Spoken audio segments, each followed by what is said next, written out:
guys, I'm Dell and welcome to my channel for the first time.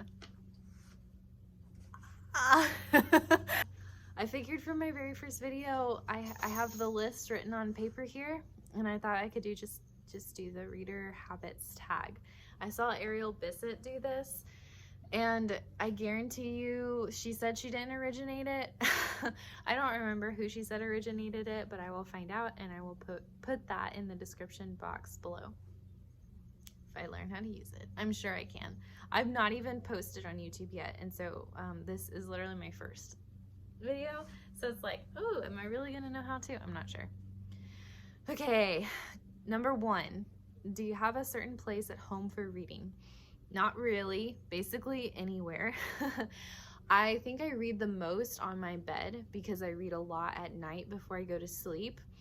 And then on Mondays are one of my days off work, and so I usually read a lot on my bed, like during the day. Second to that, I would say definitely my couch. Either of them, I have 2, and I'll read on either of them. Usually I read on the longer one only because my husband usually sits on the shorter one. So the longer one is a little bit more like my couch. So but I will read anywhere in my house that feels right or sounds good at the time, where I can sit down or lay down. And I often listen to audiobooks while I'm cooking, so the kitchen, I guess, is a place that I read a lot. And then at my vanity while I'm getting ready for the day is a place I read a lot while listening to audiobooks. Although one day I really did read while doing my makeup, like with a Kindle book. That was an experience, let me tell you. Number 2, a bookmark or a random piece of paper. So preferably bookmark. I actually have this, I don't think I have them with me here. Yeah, I don't think I even have one of them, but I have a collection of really, really cute vintagey looking bookmarks that I bought off of Amazon. There's originally 30 of them. My dog ate 2, and I think my husband's using one and lost one, so I think I only have 26 right now. They're all different, and I just like going through them and picking the one that I feel like suits the book the best. Number 3, can you just stop reading, or do you have to stop after a chapter or a certain amount of pages? Either. I prefer to stop after a chapter, but I can stop anywhere. When I'm reading before bed, I'll usually get to the end of a chapter and then close it and turn out my light when I can tell I'm getting pretty tired. But I also do often fall asleep while I'm reading and just have to like close the book and be done. Do you eat or drink while reading? So I'll read at the breakfast table if I can keep the book open. Otherwise, not really, because usually, okay, I'm gonna be honest, usually I eat lunch at work, and I usually have a meeting while I eat. And then dinner, my husband and I tend to watch television while we're eating dinner. And that's only because like he helps me cook, and so we catch up a lot while we're cooking. And if we can't catch up while we're cooking, we're gonna catch up while we're eating instead of watching television, so I'm not gonna be reading. I'll sometimes snack, but it has to be snacks that are not gonna leave something on my fingers, which are few and far between and tend to only be Milano cookies. But audiobooks, I love. If I'm home cooking alone, like if my husband's running late from work, if I'm home cooking alone, I love listening to audiobooks while I cook. I listen to audiobooks all the time. You can tell I'm pro audiobook. Number 5, multitasking, music or TV while reading. If it's my husband's content, absolutely. If he has one of his shows on and we're just like hanging out together, but like he's watching television and I'm reading, easy peasy. If it's a show that I'm interested in, even if I've seen it before, cannot do.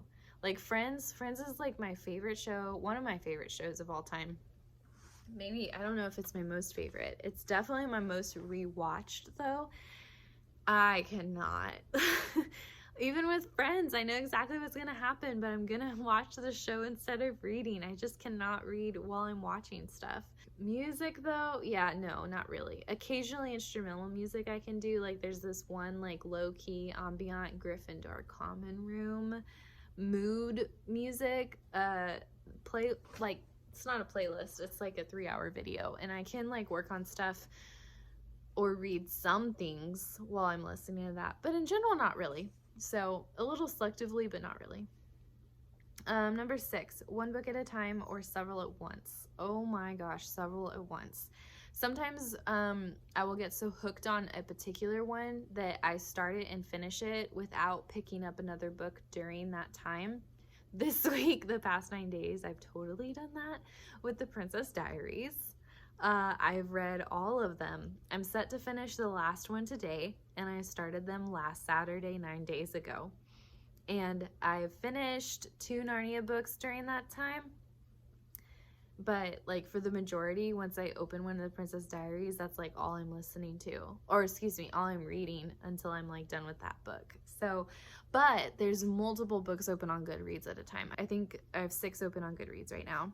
And I just cannot read only one book at a time. The problem is like formatting. So if I'm listening to an audiobook, I'm also gonna have another book open to read physically. And then I usually read fiction and nonfiction at the same time. And then within fiction, I usually read a couple different genres, and I usually have an ebook open at the same time. Well, that's already like 4 or 5 books right there, just base level. That's how I have multiple books open at a time. Reading at home or everywhere? I do the majority of my reading at home, that's for sure, especially now. I mean, I don't leave my house. I even pick up my groceries at curbside. I curbside pick up groceries. I don't go anywhere. But when I do go places, it's to the park to walk my dog or to curbside pick up my groceries. And if I'm walking with my husband, we're going to talk. I'm not going to listen to an audiobook. But if I'm walking by myself and when I go to pick up the groceries, I'm totally listening to an audiobook while I'm driving or walking. Like, this is the best way to do it. And in my typical life, my non-social distance life, my non-stay-at-home life, I have a book in my purse all the time. Like, I take a book to work with me. I take a book because I work with college students, and so I often will take the bus from my work office to campus to meet with my college students. I will totally read while I'm on the bus. I've actually like held a book while walking across campus. I did that while I was in school too. Plus, I've been here for long enough between being in school and being out of school as long as I was in school. It's easy. Like, I know my campus like the back of my hand. I'm there all the time. Not anymore though. Campus is online. Well, school is. Campus is still there. No one's there though. So everywhere, but the majority of it's at home. Even in my traditional life, the majority of it is at home. Reading out loud or silently in your head? Me personally, I'm going to read silently in my head all the time. Now, let me tell you though, my favorite thing of all time is when someone else will read out loud to me. It sets my heart aflame like nothing else can. I really do love it though. I really love it. Until I was 14 or 15 years old, my dad read stories to us every single night. It started with like children's stories, and then when we got older, it moved into like classic sci-fi. I think we hit Narnia between the two of those though. Anyway, he would read to us before bed like every single night, and there's just something about someone reading out loud to me that is just the most comforting, wonderful thing. I do love audiobooks, as I've mentioned multiple times in this video. I listen to audiobooks a lot, but they're still just not the same as actually someone reading out loud to me. The other night, I think last week or the week before, I had this little bit of like stay-at-home meltdown about like the state of the world and everything, and I was just crying. And my husband's talking me through it, and finally at the end he goes, let me just read Prince Caspian to you for a while. And I was like, yes, that's all I need. And so he just read me Prince Caspian, and it was amazing. So for me, I'm gonna read silently to myself all the time. I'll read out loud to children or to other people, but I will never read out loud to myself. I can't. Number 9, do you read ahead or even skip pages? Usually not. That was so anticlimactic. Maybe a couple times I have, just to like see if the couple ends up together or not, but in general, no. Number 10, breaking the spine or keeping it like new. Okay, here's the deal. Oh, this is one of my favorite books of all time. I read this trilogy.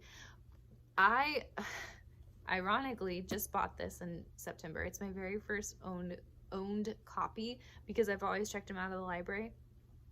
But I read it for the first time, the library edition, when I was 12. I'm attached to these characters like no one else. I reread it this winter. I cried multiple times through every single book. While I do have trouble with his pacing and with some of his formatting, that's the word, I just read this at a time in my life where I'm attached. I'm just attached to it. I related to so many of the characters, especially the hobbits. Like, I just felt so many of the things the hobbits felt, and it's just so good. The majority of the book is from a hobbit's point of view. I related to the hobbits, like they grow up in these books. I grew up with this book. I love it, and I just absolutely refuse to break the spine, but that's because it's so special to me. And then the other books that I refuse to break the spine on, I don't know if you can see them, but right here I have like a collection of Jane Austen books, and they're just really beautiful. I'm gonna try to get one. They're just really beautiful, and the spines are just really pretty, and so I'm really careful with these spines also. Those aren't for the reason Lord of the Rings is, but just because like they're pretty and I'm trying to display them.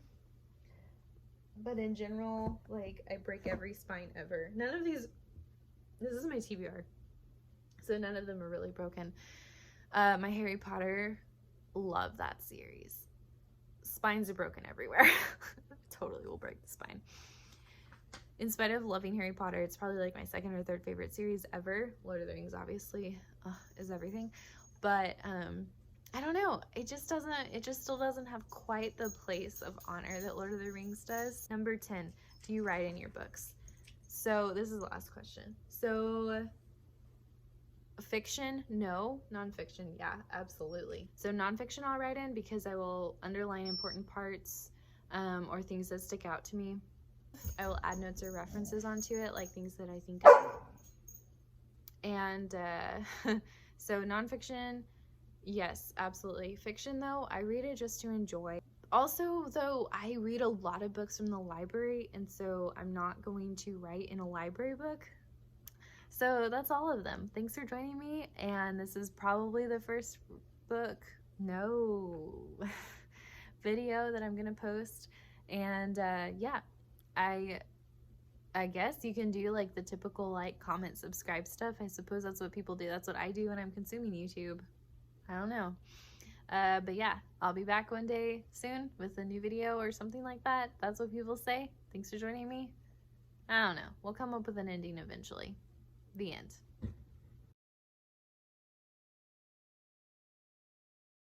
Like, I'll read out loud to children or to other people, but I like...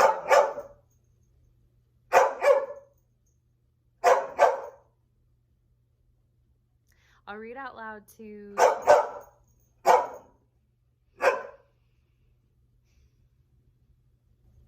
She has emotions.